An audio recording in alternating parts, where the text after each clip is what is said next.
Je disais tantôt, Jésus-Christ est le grand Dieu tout-puissant, créateur des cieux et de la terre. Et sur cette terre, même si je donne le temps aux musulmans jusqu'au jour de la résurrection, ils ne pourront jamais trouver de verset ni montrer que Jésus-Christ n'est pas Dieu. Ça va se savoir tout à l'heure. Voilà. Les versets qui affirment avec précision et certitude que le Seigneur Jésus-Christ est le grand Dieu tout-puissant, créateur des cieux et de la terre, il y en a plein dans la Bible. Même dans le Coran, on va le démontrer tout à l'heure par la grâce du Seigneur Jésus-Christ. Voilà. Donc, c'est de savoir qui est le véritable Dieu créateur des cieux et de la terre. C'est le thème. Donc, tout ce qu'on va dire, ça doit être porté sur le thème. Voilà. On ne va pas se limiter à dire Jésus-Christ n'est pas Dieu. Non. Si Jésus-Christ n'est pas Dieu, qui est Dieu?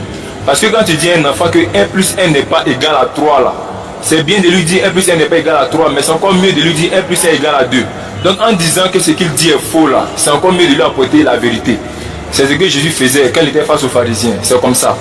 Donc, si le frère ici présent nous dit que Jésus-Christ n'est pas le grand Dieu tout-puissant, créateur des cieux et de la terre, il est convenable aussi et juste qu'il nous montre, si Jésus-Christ n'est pas Dieu, qui est Dieu, quel est son nom. Parce qu'en fonction de ça, là, on va voir si ce qu'il dit est exact. Voilà. Maintenant, les versets qui prouvent que Jésus-Christ est Dieu, on va entrer tout à l'heure dans le Coran, dans la Bible. Si je prends par exemple Sourate 3, verset 49 à 50, Sourate 5, ayat 110, le Coran dit que Jésus-Christ, il faisait des êtres vivants, des oiseaux, tout ça, et il le soufflait en eux le souffle de vie. Et ces êtres-là devenaient des êtres vivants. Peut-être les musulmans vont nous dire non, que ce que Jésus-Christ faisait, c'est par la puissance d'Allah que Jésus-Christ ne peut pas le faire. Mais nous rétorquons immédiatement pour dire qu'en dehors de l'éternel Dieu là, personne n'a le pouvoir de donner la vie à un être. Personne n'a le pouvoir d'amener quelqu'un à la vie et de faire de cet être-là un être animé. Parce que l'Écriture dit dans Job chapitre 32 verset 8, mais en réalité dans l'homme, c'est l'esprit de Dieu, c'est le souffle du Tout-Puissant. La Bible dit encore dans Isaïe chapitre 64 verset 8, ô Éternel, tu es notre Dieu, nous sommes agiles, nous sommes tous l'ouvrage de tes mains. Donc comment se fait-il que l'éternel Dieu qui a ce pouvoir lui seul d'amener des êtres à être animés, de donner la vie, Jésus-Christ aussi arrive à le faire selon Sourate 3, 49 à 50, Sourate 510. Il y en a plein de versets qui le disent. Quand on dit quelqu'un est Dieu là, c'est pas dans la bouche affirmée je suis Dieu, je suis Dieu, je suis Dieu. Les musulmans vont peut-être me dire de montrer un demi-verset où Jésus-Christ lui-même dit de sa propre bouche, je suis Dieu, adorez-moi. Comme s'ils ont déjà vu un verset où Mohammed a une fois dit je suis le consolateur. Mais pourtant, eux tous croient que Mohammed est le consolateur. C'est pas pour changer le thème, c'est pas pour monter d'un autre sujet, mais c'est juste un exemple que je prends pour faire comprendre qu'ils ne sont pas sérieux au fait. Donc, lorsqu'ils vont prendre la parole là, pour dire que Jésus-Christ n'est pas Dieu, les versets qu'ils vont donner là, il faut que ce soit des versets apportés, sinon des versets qui sont ajoutés de commentaires qui vont dans le même sens que le verset. Pas de commentaires extrapolés à caractère lapidaire. Donc, il me reste combien de minutes? Il me reste une minute. Donc, je vais terminer pour dire, d'abord, comme c'est l'introduction, après ça, il y a le développement. Dans le développement, ça va se savoir. Lorsque le frère prendra la parole, qu'il montre que Jésus-Christ n'est pas Dieu et quel est son nom. Moi aussi, je vais montrer dans la Bible comme dans le Coran que Jésus-Christ est le grand Dieu tout-puissant, créateur des cieux et de la terre.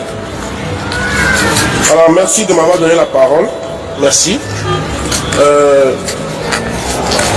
Voilà les frères, vous qui nous prenez en marche, nous sommes actuellement à Koumassi, feu d'Inch'Allah.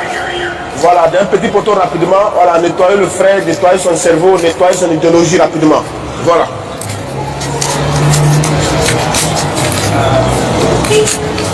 Voilà.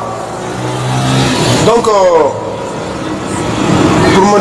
pour mon introduction, je vais soulever, comment on appelle, la clémence d'Allah. A'udhu billahi minash shaitanir rajim, bismillahir rahmanir rahim. Rabbi shrah li sadri wa yassir li amri wa hlul 'uqdatan min lisani yafqahu qawli. Subhanaka la ilma lana illa ma 'allamtana innaka antal alimul hakim. Alhamdulillah, le frère a introduit en disant Jésus-Christ il est le grand Dieu, le créateur des cieux, le créateur de toutes choses. Je commence par te mettre à un défi de me montrer une seule chose que Jésus-Christ a créée de sa propre initiative, de sa propre volonté. C'est mon introduction qui est là. Donne-moi une seule chose que Jésus-Christ a créée.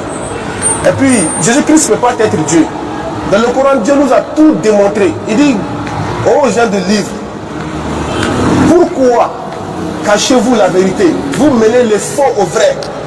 Dans la sourate 5, le verset 176 à 177, Dieu dit, rappelle-leur, quand Dieu demandera à Jésus-Christ, quand Allah va demander à Jésus-Christ, oh Jésus, c'est toi qui as dit aux gens de te prendre, toi ainsi que ta mère, pour deux divinités.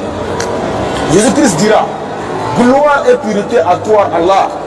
Il ne m'appartient pas de déclarer ce que je n'ai pas le droit de dire. Jésus-Christ n'a pas le droit de dire qu'il est Dieu. C'est pourquoi dans la Bible, Jésus-Christ, il a clairement dit, dans Marc 12, le verset 29, il dit, écoute Israël, le Seigneur notre Dieu, le Seigneur notre Dieu. Il n'a pas dit le Seigneur qui est moi, qui est votre Dieu. Il dit le Seigneur notre Dieu, il est l'unique Seigneur. Il a établi l'unicité de Dieu et puis il vous éloigne de la Trinité, de la dualité, de la constipation spirituelle qui est dans votre texte. Il y a des gens qui demandent à Jésus-Christ qui tu es. Dans le livre de Jean, dans Matthieu 16, verset 15. Matthieu 16, verset 15, frère Foli Tchava. Matthieu 16, verset 15. Oui. Tout ce que le Père, tout ce que... Ah, c'est 15. Matthieu, pas Jean. Matthieu 16, verset 15. Matthieu 16, 15. Tu vas voir Jésus-Christ, s'il est réellement Dieu ou pas. C'est pas, vous voulez démontrer Dieu. Vous voulez démontrer Dieu. Oh, Dieu ne se démontre pas. C'est que si Dieu se démontre, c'est que Dieu ne s'est pas présenté. Dieu se présente. Oui. Et vous? Jésus-Christ demande, et vous? Là, dit-il. Il demande à ses apôtres, ceux qui ont mangé avec lui, ceux qui ont bu avec lui, ceux qui ont marché avec lui, ceux qui ont fait le ministère avec lui, il a demandé, et vous? Qui dites-vous que je suis? Qui dites-vous que je suis, moi Jésus? Simon Pierre répond. Voilà Simon Pierre, tu connais qui est Simon Pierre? Tu es le Christ. Il dit tu es le Christ. Non, tu es Dieu. Il dit tu es le Christ. Le Fils du Dieu vivant. Il dit tu es le Fils du Dieu vivant. Il n'a pas dit tu es Dieu, mais tu es le Fils du Dieu vivant. Tu ne peux pas t'en sortir. Jésus-Christ est Dieu. Ici, il a laissé le défi de me démontrer ce que Jésus-Christ a créé. Jusqu'à la fin du débat, jusqu'à la fin de tes vies, tu ne pourras pas montrer avec toute humilité. Donc, je te laisse la latitude de développer ce que tu as commencé. Ok les frères, comment? Ok les frères, vous me suivez, nous sommes actuellement à Koumassi, au feu d'Inch'Allah, pour un petit poteau rapidement entre nous les jeunes, Inch'Allah. Ok, allons-y frère.